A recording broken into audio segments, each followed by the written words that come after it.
Olympic association general செக்ரட்டரியா கடந்த 6 வருஷமா இருக்கிறேன். தென் ஒரு ஸ்போர்ட்ஸ் அசோசியேஷனுடைய பிரசிடண்டா இருக்கிறேன். ஸோ ஸ்போர்ட்ஸ் ஒவ்வொரு கேமோடைய பெர்ஃபார்மன்ஸ் வந்து யார் ஃபர்ஸ்ட் ரெஸ்பான்சிபிள் பார்த்தீங்கன்னா அசோசியேஷன்ஸ். தமிழ்நாடு டீம் வந்து அவங்க தான் எடுப்பாங்க. பட் அசோசியேஷனால மட்டும் வந்து சக்சஸ் பண்ண முடியாது. அதுக்கு கவர்மெண்டோடைய கிராஸ் ரூட் லெவலும் சப்போர்ட் வேணும். அதுக்கு தான் school education, higher education and sports department 3த்தையும் சேர்க்கறதுக்கான ஒரு ஒர்க்கை வந்து இப்ப ஸ்டார்ட் பண்ணியிருக்கோம். தமிழ்நாடுடைய ஸ்போர்ட்ஸோடைய அட்மினிஸ்ட்ரேஷனையும் சரி, விஷனையும் சரி ரீஸ்ட்ரக்சர் பண்ணி ஆகணும். ஏன்னா இது வரைக்கும் நம்ம கடைபிடித்த அனைத்து அட்மினிஸ்ட்ரேஷனும் விஷன் இல்லாதது. அதனால தான் கடந்த 100 வருஷமா நம்மளால ஒலிம்பிக் மெடல் வாங்க முடியல. இது வந்து குறையா சொல்லல, நம்ம ரீஸ்ட்ரக்சர் பண்ணக்கூடிய இடத்துல இருக்கிறோம். நம்மளுடைய ஒலிம்பியன்ஸ் வந்து ஒலிம்பிக்ல பார்ட்டிசிபேட் பண்ணியிருப்பாங்க, ஆனா அவங்களால மெடல் வாங்க முடியாத சுச்சுவேஷன்ல இருப்பாங்க. பிகாஸ் ஆஃப் ஸ்போர்ட்ஸ்ங்கிறது science and technology. It's not only the hard work. Science and டெக்னாலஜிக்கு ஈக்குவலா இன்வெஸ்ட் பண்ணணும். ஒரு இன்டர்நேஷனல் ஸ்டேடியம், ஒரு இன்டர்நேஷனல் ஸ்டாண்டர்ட் லெவல், ஒரு பிராக்டிஸ், ஒரு கிரவுண்ட் இங்க கிடையாது. இங்கிருந்து பிளேயர்ஸ் எல்லாமே ஃபாரின்ல போய் தான் பிராக்டிஸ் பண்ணிட்டு இருக்காங்க. நம்ம கிட்ட இன்ஃப்ராஸ்ட்ரக்சர் கிடையாது, ஒரு ரீஹாப் சென்டர்ஸ் கிடையாது, டயட் பிளான்ஸ் கிடையாது.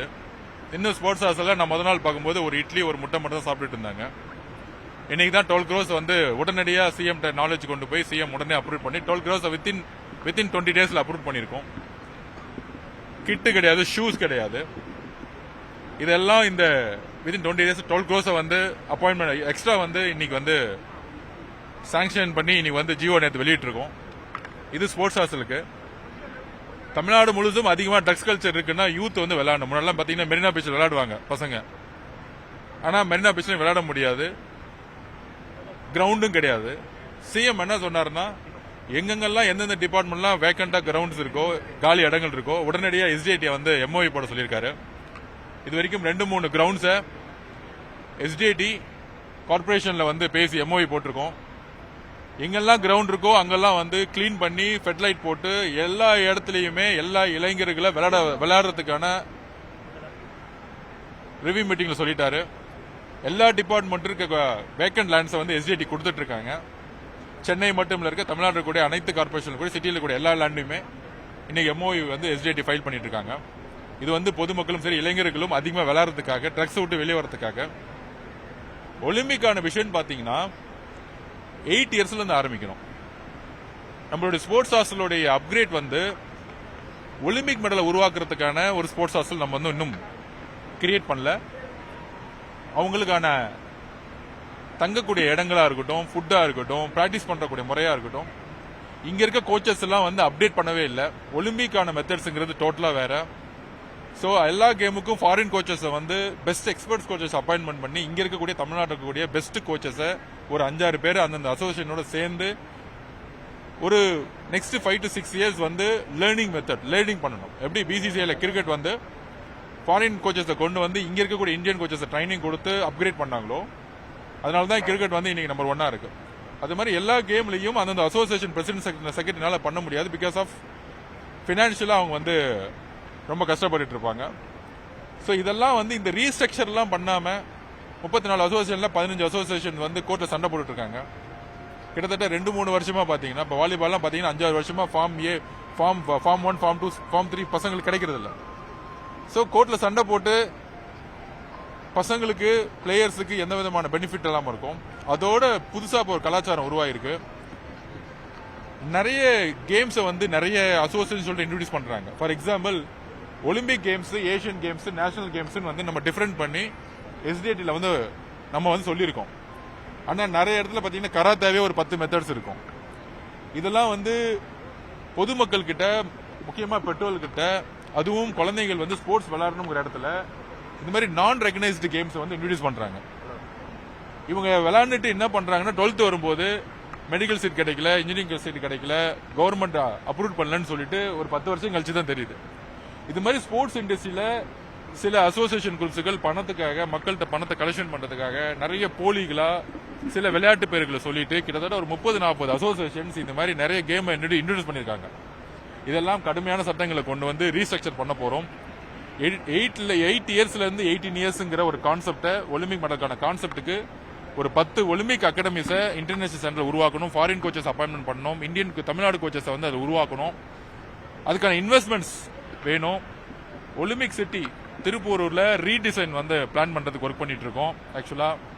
ஸோ இதெல்லாம் ஃபுல் ஃபோக்கஸா லாஸ்ட் 30 டேஸ் முன்னாடி செக்ரட்டரியேட்ல வந்து ஸ்போர்ட்ஸ் மினிஸ்ட்ரியோட ஒர்க்ஸ் அட்மினிஸ்ட்ரேஷன் ஒர்க் நடந்துட்டு இருந்துச்சு. இப்போ வந்து நேரு ஸ்டேடியத்தில் ஸ்போர்ட்ஸ் மினிஸ்ட்ரியோடைய ஒர்க்கை வந்து மாத்திருக்கோம். 6 மணிக்கு அஸ் ஸ்போர்ட்ஸ் மினிஸ்டர் நான் அங்கே இருப்பேன். பிளேயர்ஸோட வந்து இன்ட்ராக்ஷன் முடிச்ச பிறகு 7 o'clock principal secretary and member secretary இங்கே வந்துடுறாங்க. 7 to 10 ஸ்போர்ட்ஸ் மினிஸ்ட்ரியோட ஒர்க் நேரு ஸ்டேடியத்தில் வந்து ஃபங்க்ஷன் லாஸ்ட் 30 டேஸாக நடந்துட்டு இருக்கு. ஸோ 10க்கு அப்புறம் வந்து செக்ரட்டரியேட் என்னுடைய பணி இருக்கு. ஸோ அதனால மெடலை உருவாக்கணும்னா this not a next 3 years 4 years ambitions. இப்போ இருக்கக்கூடிய எல்லா இன்டர்நேஷனல் பிளேயர்ஸ் ஸ்கீம்ஸ்ல கொண்டு வந்து இன்டர்நேஷனல் ஸ்டாண்டர்ட் லெவலில் ட்ரைனிங் மெத்தட்ஸ் பண்றதுக்கு நம்ம ஃபாரினுக்கு அனுப்பிச்சிருக்கோம். உடனடியாக நேஷனல் மெடல் எடுத்து அவங்களுக்கு தேவையானதை நம்ம செஞ்சிருக்கோம். ஆனால் நம்பர் 1, நம்பர் 2, நம்பர் 3 வேர்ல்டு லெவலில் கொண்டு வரணும்னா நம்மளுடைய என்டையர் பாலிசிஸையும் ரிஃபார்ம்ஸையும் மாற்றணும்.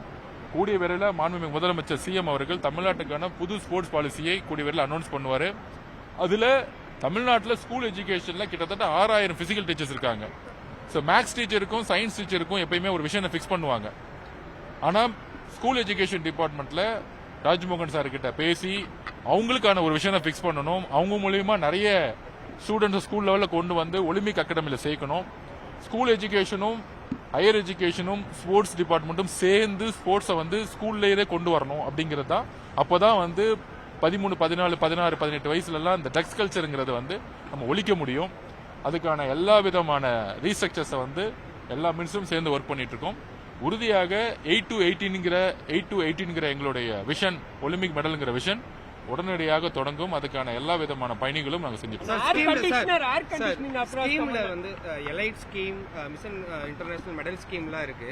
சோ அதெல்லாம் இண்டிவிஜுவல் கேமுக்கு மட்டும் தான் நம்ம வந்து இல்ல எல்லா கேமுக்கும் இருக்கு எல்லாருமே இருக்காங்க. லாஸ்ட் 2 ஒலிம்பிக்ஸ்ல ஹாக்கில இந்தியா பிரான்ஸ் மெடல் வின் பண்ணிருக்கு. ஆனா ஒரு தமிழ்நாடு பிளேயர் கூட இல்ல. சோ இங்க வாங்கின முக்காவாசி ஒலிம்பியன்ஸ்ல ஹாக்கி பிளேயர்ஸ் தான் அதிகமாக இருந்தாங்க. ஸோ இந்த நெக்ஸ்ட் வரக்கூடிய ஒலிம்பிக்ல ஹாக்கி பிளேயர்ஸ்லயோ இல்ல வேற ஏதாவது ஈவெண்ட்ஸ்லயோ நம்ம பிளேயர்ஸ் போய் மெடல் வின் பண்றதுக்கான அந்த ஸ்கீம்ஸ்ல ஆட் பண்ண முடியுமா? இல்ல அதுதான் நம்ம வந்து சொன்னோம். தமிழ்நாடு ஒலிம்பிக் அசோசியேஷன் போது ஒரு ஆபீஸ் கூட கிடையாது. இப்போ கர்நாடகா போனீங்கன்னா பாத்தீங்கன்னா கர்நாடகா ஒலிம்பிக் பவன் ஒன்று இருக்கும். ஒரு ஆபீஸ் ஃபங்க்ஷன் ஆயிட்டு இருக்கும். ஸோ இங்கே உடனடியாக இங்கே இடம் பார்த்துட்டு இருக்கோம். தமிழ்நாடு ஒலிம்பிக் அசோசியேஷனுக்கான முதல் ஒரு ஆஃபீஸ் ஸ்ட்ரக்சர் கொடுக்கணும். 36 அசோசியேஷனுக்கு ஒரு ஆஃபீஸ் கொடுத்து அவங்களுக்கான இன்ஃப்ராஸ்ட்ரக்சர் நம்ம கொடுக்கணும். இப்போ பாஸ்கெட் பால்னா ஒரு 4 கிரவுண்டை வந்து அசோசியேஷன் கொடுத்தாதான் அவங்க பிராக்டிஸ் பண்ண ஃபோக்கஸ் பண்ணுவாங்க. இந்த மாதிரி அசோசியேஷனுக்கு கவர்மெண்ட் பக்கத்துல இருந்து எந்த விதமான இன்ஃப்ராஸ்ட்ரக்சர் இது வரைக்கும் பண்ணி கொடுக்கவே இல்லை. இப்போ நீங்க கர்நாடகா போனீங்கன்னா பேட்மிண்டன் அசோசியேஷன் பாத்தீங்கன்னா தனியா ஒரு பில்டிங்கை வந்து கட்டி கொடுத்து அந்த ஆஃபீஸ் அங்கதான் ஃபங்க்ஷன் ஆகும். அதுல வந்து கவர்மெண்ட்டும் மானிட்டரிங் பண்ணும். So infrastructure monitoring, financial support இது எல்லாமே எஸ்டிஏடியும் அசோசியேஷனும் சேர்ந்து ஒர்க் பண்ணக்கூடிய ஒரு டைமா இருக்கும். கூடிய சீக்கிரத்துல நீங்க சொல்ற மாதிரி டீம் கேம்ல இருக்காங்க. பாஸ்பால் பிளேயர்ஸே வந்து எலைட் ஸ்கீம்ல இருக்காங்க. ஸோ அதனால வந்து இது என்டையர் நியூ ஸ்ட்ரக்சர் வந்து ஸ்போர்ட்ஸ் டிபார்ட்மெண்ட்ல பண்ண வேண்டிய ஒரு முக்கிய பொறுப்புல இருக்கிறோம். அதை நாங்க பண்ணிட்டு இருக்கோம். கிரவுண்ட்ல வந்து நிறைய கமர்ஷியலுக்கு நம்ம கொடுத்துக்கிட்டு இருக்கோம். இப்ப நேரு ஸ்டேடியத்திலே நிறைய ஆடியோ லான்ச்சஸ் தான் நடந்திருக்கு. லாஸ்ட் 5 இயர்ஸ்லாம் டீம் ஈவெண்ட் நடந்ததை விட ஆடியோ லான்ச்சஸ் தான் நடந்திருக்கு. சோ அது இனிமேல் இல்ல இப்ப ஈசிஆர்ல வந்து அதனால தான் வந்து நான் விசிட் பண்ணேன். ஈசிஆர்ல வந்து கலைஞர் பன்னாட்டு மையம்ங்கிறது ஓபன் பண்ணிட்டு இருக்காங்க. 15,000 பேர் ஆல்மோஸ்ட் 30-40% ஒர்க் முடிஞ்சிருக்கு. 15,000 பேர், 5,000 பேர், 10,000 பேருங்கிற கான்செப்ட் அதாவது சினிமா நிகழ்ச்சிகளோ வேற கமர்ஷியல் ப்ராஜெக்ட்ஸோ நம்ம கொண்டு போகலாம். அப்படி கொண்டு வரும்பொழுது உடனடியாக மாண்புமிகு சிஎம் கவனத்துக்கு கொண்டு வந்து ஸ்போர்ட்ஸோட இடத்த ஸ்போர்ட்ஸ் மட்டும் பயன்படுத்தக்கூடிய ஒரு பிளானை வந்து கண்டிப்பா உருவாக்குவோம். பெரும்பாலான பள்ளிகள்ல போன ஆட்சியில வந்து நடந்த ஃபார்முலா ரேசிங்ல ஒரு தனிப்பட்ட தனியார் நிறுவனம் வந்து பல கோடி ரூபாய் வந்து பெனிஃபிட் அடைஞ்சிருக்காங்க சொல்றாங்க. அந்த கணக்கெல்லாம் நீங்க ஆடிட் பண்ணுவீங்களா? போன ஆட்சியில நடந்த ஸ்போர்ட்ஸ் ஸ்பெண்ட் பண்ண கணக்கெல்லாம் ஆடிட் பண்ணுவீங்களா? கண்டிப்பா எல்லாமே இப்போ ஸ்போர்ட்ஸ் மட்டும் இல்ல எல்லா டிபார்ட்மெண்டோடைய ரீஆடிட்டிங் ஒர்க் நடந்துட்டு இருக்கு. கண்டிப்பாக கிராஸ் ரூட் லெவல் ஒலிம்பிக்ஸ் மெடலுக்கான ரீஸ்ட்ரக்சருக்கான ஒர்க்குக்கான இன்ஃப்ராஸ்ட்ரக்சருக்கான ஸ்பெண்டிங்கே நம்ம பண்ணல ஆக்சுவலா. அதனால பொதுவா அந்த ரேசிங் மாதிரி இருக்கக்கூடிய இடத்துல இப்ப அவங்க பண்ண பிரைவேட் அது வந்து நாட் அத்தாரிட்டியான ஒரு இன்டர்நேஷனல் ஃபெடரேஷன் நடத்தக்கூடிய ஈவெண்ட் கிடையாது. அது ஒரு பிரைவேட்டா நடத்துனது.